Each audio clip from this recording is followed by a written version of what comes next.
Hola, profe, ¿qué tal? El día de hoy le voy a explicar sobre el laboratorio 3 que trata de relés sobre corriente.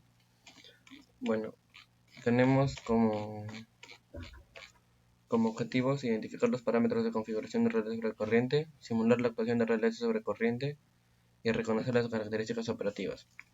Bueno, como un marco teórico, un breve resumen, tenemos el esquema lógico de un relé que simplemente trata de la inserción de una señal de corriente mediante un transformador de corriente hacia el relé. Lo que hace el relé es compara si es que la corriente de seteo, la corriente pickup, es menor a la corriente que entrega el transformador. Entonces, según esta comparación, el relé toma una decisión de disparo siempre y cuando esta corriente sea mayor como indica en esta parte. Ahora, bueno, tenemos dos tipos de protecciones, que es la 51 y la de tiempo inverso y la 50 que es tiempo instantáneo. La 51 más que nada es para lo que es las sobrecargas, ya que simplemente este tipo de protección espera un tiempo o según el incremento de la potencia de la corriente que consume una carga, actúa, y el instantáneo es prácticamente contra cortocircuitos. Al tener una alta corriente del sistema, lo que hace el relé es desconecta la parte de este sistema. Ahora, para el desarrollo hemos utilizado el software DSilent. En este caso en el laboratorio usamos el 2018, pero para hacer el informe, ya que no tenía el software, lo hice en el 2015. Bueno, es la misma manera. Tuvimos este esquema que es el ejemplo. Tenemos un grid o una subestación que en este caso representa en él, que nos da una potencia de cortocircuito transitorio mínimo y máximo, el tipo de barras slack, características de las líneas, niveles de tensión en las barras en los buses, los tipos de cargas y un banco de capacitores. Bueno, para la configuración del procedimiento del laboratorio, lo que hicimos es crear un nuevo proyecto, configurar la frecuencia. Tenemos la hoja del proyecto, empezamos con el reconocimiento de elementos, en este caso usamos el Simple Bus Bar, tenemos el grid, las cargas y el banco de condensadores. Ahora, para empezar el laboratorio empezamos insertando las barras con sus respectivos nombres y sus niveles de tensión. Después insertamos el grid con los parámetros que usted nos da en la guía. Para lo que es las líneas, ya que tienen las mismas características, creamos una librería para poder observar los parámetros y simplemente copiarlos a los demás cambiando el nombre, como podemos observar. Después tenemos la configuración de las cargas. En este caso tendríamos que balancear el modo de entrada, ya que nos daba configuraciones de potencia activa y el factor de potencia. De igual manera en los condensadores tuvimos que cambiar la tensión nominal y la potencia reactiva que nos entrega. Para poder realizar el laboratorio, realizamos un flujo de carga para poder observar las corrientes, como puede ver. Aquí tenemos las corrientes en la barra 4, en la barra 3, en la barra 2 y en la barra 1. Bueno, de acuerdo a esas corrientes, podemos observar que la barra 3 tiene 47 amperios, la barra 2 tiene 70 amperios y la barra 1 tiene 91 amperios. Estas corrientes de carga nos sirven para calcular la protección 51, que quiere decir la protección de sobrecarga, ya que estas son las corrientes que consumen las cargas de acuerdo van las barras. Ahora, una vez que tenemos las cargas, empezamos con la inserción de los transformadores de corriente, que en este caso tenemos una relación de 100 a 1.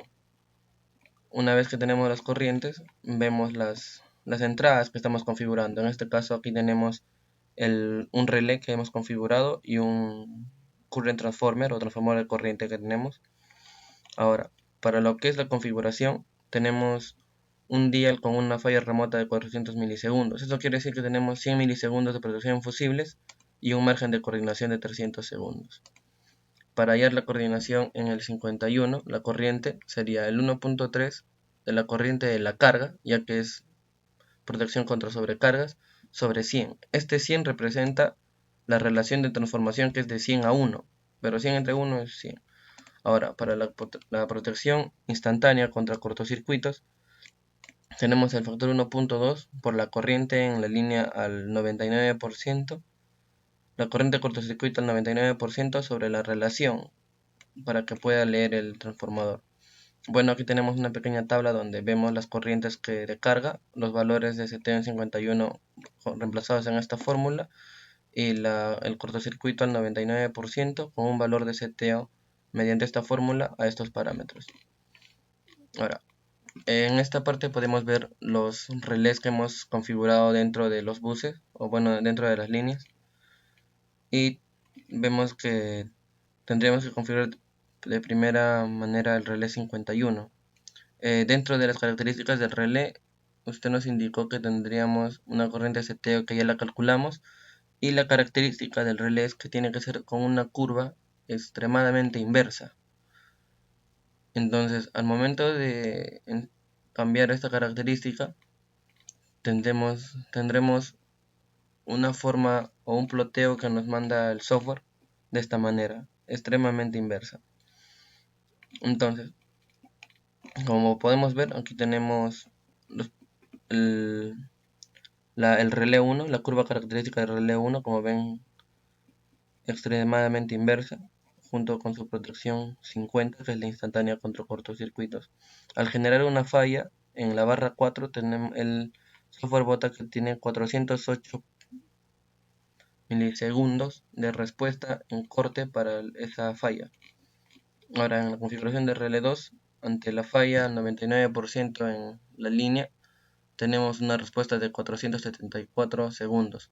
Ahora, ¿cómo vemos el tema de la coordinación? Como les dije, son 100 segundos que ya consideramos de esta manera, con 100 más los 300 son 408. Los 100 segundos son otras protecciones que pueden ser fusibles, que actúan antes del relé o que actúan a primera instancia. Y de igual manera tenemos en el relé 2, tenemos 100 segundos de corte, pero en otras protecciones, y 300 de coordinación con el relé. Ahora, veamos el caso de el relé 3. De igual manera tenemos 514, el tiempo real de corte sería este tiempo menos 300, o sea, sería casi 214 milisegundos, pero por cuestiones de coordinación le aumentamos 300 segundos. Aquí podemos ver las tres curvas en coordinación ante una falla en el bus 4. Y bueno, como observaciones tenemos que tener el circuito configurado de manera correcta, puesto que si no seguimos o insertamos un dato malo, los resultados pueden ser erróneos. Tenemos que seleccionar el transformador de corriente y el relé de manera óptima para garantizar el desarrollo del laboratorio.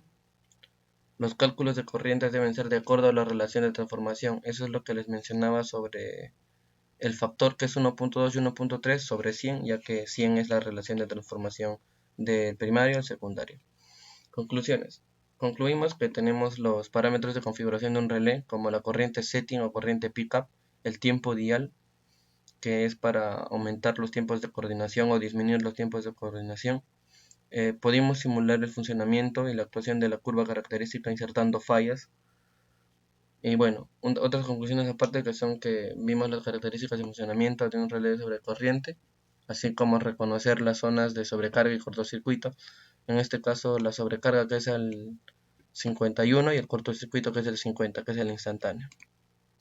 Bueno, una conclusión sería que el relé tiene como función proteger la zona próxima a la falla que se encuentra en su perímetro o que esté más próximo al relé, y en el caso de que éste no actúe o tenga algún error, configuramos un relé de respaldo con un margen de coordinación de 300 milisegundos. Eso sería todo, profe.